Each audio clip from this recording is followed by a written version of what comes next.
Good evening बच्चों। JEE main 2026 में physics का ये क्वेश्चन है, काफी प्यारा सा क्वेश्चन है YDAC में और यंग डबल स्लिट एक्सपेरिमेंट में। चलिए क्वेश्चन देखते हैं और सॉल्यूशन बनाते हैं बच्चों। क्वेश्चन क्या कह रहा है? इन सॉन YDAC setup a slab of width d refractive index 1.5 is introduced in front of one of the slit. अच्छा, the whole fringe is shifted by distance 0.2 centimeter on screen. If t equal to n micrometer, then find value of n. तो चलिए बच्चों question को करते हैं। Question पहले समझे। Question कह रहा है कि YD सेटअप में जब हम किसी भी स्लिट, जैसे यहाँ S1 के आगे कोई भी स्लिट के आगे एक कोई भी स्लैब जिसकी थिकनेस T है उसको इंट्रोड्यूस करते हैं, पूरा फ्रिंज पैटर्न किसी भी पोजीशन पे आगे की तरफ शिफ्ट कर जाता है। कितने डिस्टेंस से? Delta y equal to 0.2 centimetre से। अब ऐसी स्थिति में आपको इस स्लैब की थिकनेस के लिए n की न्यूमेरिकल वैल्यू बतानी है, जबकि स्क्रीन की डिस्टेंस है 0.5 सेंटीमीटर और दोनों स्लिटों के बीच का सेपरेशन है 1 mm है। तो चलिए बच्चों क्वेश्चन को करते हैं। तो देखते हैं लीनियर डिस्टेंस। देखिएगा थोड़ा सा समय लेगा, लेकिन बेटा कॉन्सेप्ट समझते समझते क्वेश्चन को करेंगे।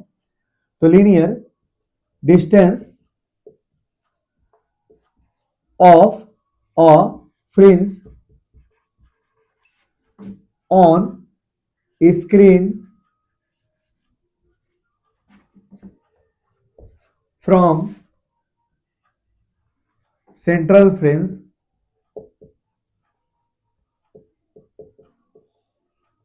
O is given by, कैसे दिया जाता है बच्चों? तो इसको दिया जाता है YN से। मान लीजिए इस पोजीशन पॉइंट P पे आपको nth फ्रिंज बन रहा है, nth फ्रिंज बन रहा है, तो सेंट्रल ब्राइट फ्रिंज से उसकी जो लीनियर डिस्टेंस है YN कैसे दी जाती है? ये दी जाती है बच्चों D, कैसे दी जाती है? D बाई D अपॉन यहां पहुंचने वाली वेव के बीच में पाथ डिफरेंस डेल्टा x से दी जाती है। अच्छा, इफ वन स्लैब जिसकी थिकनेस क्या है बच्चों? थिकनेस T is introduced, तो क्या होगा बच्चों? तो the new position of fringe at P, new position of fringe at P shifted to P dash। मान लीजिए नया जो पोजीशन आ गया ये क्या हो गया बच्चों? P dash से, है ना? तो हियर P dash क्या होगा बच्चों? हियर P dash की पोजीशन मान लो YN डैश से, है ना? Position of P dash fringe, है ना? इसकी यहां से डिस्टेंस कितनी है? तो इस डिस्टेंस को हमने मान लिया बच्चों क्या है? ये YN डैश है, ठीक है? तो YN डैश की वैल्यू क्या होगी बच्चों? तो D by D into path difference delta x तो रहेगा ही रहेगा, प्लस केवल इस स्लैब के इंट्रोड्यूस करने के कारण एक्स्ट्रा जो पार्ट डिफरेंस आएगा वो आएगा म्यू टी माइनस टी, तो हो जाएगा म्यू माइनस 1 आई इंटू टी हो जाएगा। ठीक है बच्चों? तो therefore shift in fringe position, किसी भी फ्रिंज के पोजीशन में जो शिफ्ट होगा वो क्या होगा?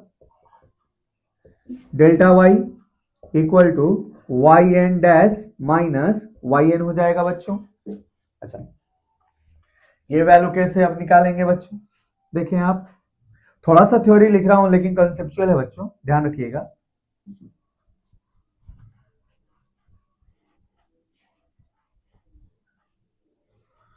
तो क्या हो जाएगा बच्चों? ये हो जाएगा तो गिवन बाई, तो देयरफॉर डेल्टा वाई शिफ्ट जो पोजीशन फ्रिंज में हुआ, फ्रिंज की पोजीशन जितने अमाउंट से शिफ्ट हुई वो ही Y N dash minus Y N. अच्छा, वाई एन डैश क्या था, D Y D delta X plus mu minus one into T था। अच्छा, पहले जो फ्रिंज की पोजीशन थी पी पॉइंट पे, उसकी लीनियर डिस्टेंस थी डी बाई डी, है ना, डेल्टा एक्स थी बच्चों। अच्छा, अब हम इसको अगर सब्ट्रैक्ट करेंगे तो ये वाला टर्म गायब हो जाएगा और आपके पास आंसर बनेगा बच्चों D by D I into mu minus one I into T. तो इस तरीके से पूरा फ्रिंज पैटर्न किसी भी पोजीशन पे जो होगा वो उसी साइड शिफ्ट करेगा जिधर आपने स्लैब इंट्रोड्यूस किया है। इधर इंट्रोड्यूस किया है तो फ्रिंज पैटर्न इधर शिफ्ट करेगा। अगर स्लैब इस साइड में आपने से रखा होता, पूरा फ्रिंज पैटर्न नीचे शिफ्ट करता आपको। तो इस केस में जो शिफ्ट इन पोजीशन होगा वो होगा D by D into mu minus one into T. इस फॉर्मूले को चाहे तो आप याद भी रख के क्वेश्चन को कर सकते हैं। अब देखते हैं बच्चों, यहाँ पे टी की फाइंड करते हैं वैल्यू। तो हियर जो स्लैब की थिकनेस थी टी, वो क्या थी, वो थी D by D I into delta Y I into one by mu minus one. अब सारे डेटाज यहाँ पे पुट कर दीजिए। डी की वैल्यू 1 mm अर्थात कि 10 के पावर माइनस 3 मीटर। अच्छा, इसकी वैल्यू है 0.5, कितना है 0.5 मीटर है बच्चों। तो ये वैल्यू हो जाएगी क्या, 0.5 मीटर का अर्थ हुआ पॉइंट रख देते हैं 0.5 मीटर। अच्छा, जो हमारा शिफ्ट इन पोजीशन है वो कितना दे रखा है 0.2 सेंटीमीटर। 0.2 सेंटीमीटर को तो चाहे तो मीटर में कन्वर्ट कर सकते हैं। 0.2 सेंटीमीटर मीटर में क्या होगा 10 के पावर माइनस 2 हो जाएगा बच्चों, into 1 by mu minus one. Mu की वैल्यू 1.5 माइनस 1 है बच्चों। अब इसको फिर से सॉल्व करते हैं हम। यहां से ये गया, ये गया, तो क्या हो गया 0.5 है ना, 0.5 बचेगा ना यहाँ पे। तो कैसे आंसर आएगा आपका, आंसर आ जाएगा 10 के पावर माइनस 5 इंटू क्या होगा बच्चों 2 अपॉन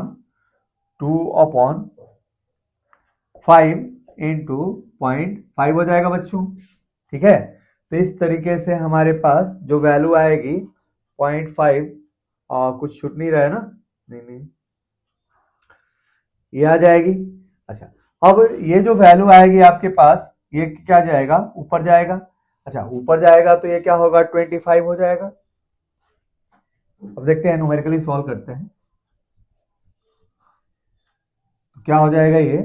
तो देयरफॉर हम लिख सकते हैं क्या, टी की जो थिकनेस है आई क्या आपके पास 10 के पावर माइनस 5। अच्छा, ये हो जाएगा 20 और अपॉन 25। अच्छा, इसको आगे कैसे सॉल्व करेंगे, तो इसको सॉल्व करेंगे, इसको लिख सकते हैं 10 से डिवाइड किया 10 से मल्टीप्लाई किया तो 10 से डिवाइड किया तो 10 के पावर माइनस 6 मल्टीप्लाई हुआ तो बच्चों क्या 200 अपॉन 25। तो 25 से 200 में डिवाइड करेंगे तो 8 क्या हो जाएगा 8 माइक्रोमीटर हो जाएगा बच्चों। तो इस तरीके से जो आपका n की वैल्यू आया वो कितना आया बच्चों 8। तो फाइनल जो आंसर आएगा n इक्वल टू क्या आ जाएगा 8 हो जाएगा। ये आपका फाइनल आंसर है। तो चलिए बच्चों, इस क्वेश्चन में हमने थोड़ा सा थ्योरेटिकल पोर्शन इसलिए डिस्कस किया ताकि कॉन्सेप्ट आपका क्लियर रहे। आप जब भी ऐसे क्वेश्चन आए ना शिफ्ट इन पोजीशन में, तो आप फॉर्मूला याद रख सकते हैं, पूरा फ्रिंज पैटर्न उस साइड में शिफ्ट करेगा जिधर स्लैब इंट्रोड्यूस करते हैं, और जितने डिस्टेंस से शिफ्ट करेगा उसकी वैल्यू होती है D by D into mu minus one into T, है ना। ठीक है, और अगर पूछे कि कितने सारे फ्रिंजेस शिफ्ट हुए हैं, तो फ्रिंज विड्थ से चाहे तो इसको डिवाइड करके हम नंबर ऑफ फ्रिंजेस भी निकाल सकते हैं कि इसको इंट्रोड्यूस करने से कितने नंबर ऑफ फ्रिंजेस शिफ्ट हुए हैं, चाहे तो यहाँ से फ्रिंज विड्थ से डिवाइड करके हम वैल्यू फाइंड कर सकते हैं। तो चलिए बच्चों, आगे और क्वेश्चन करते हैं हम।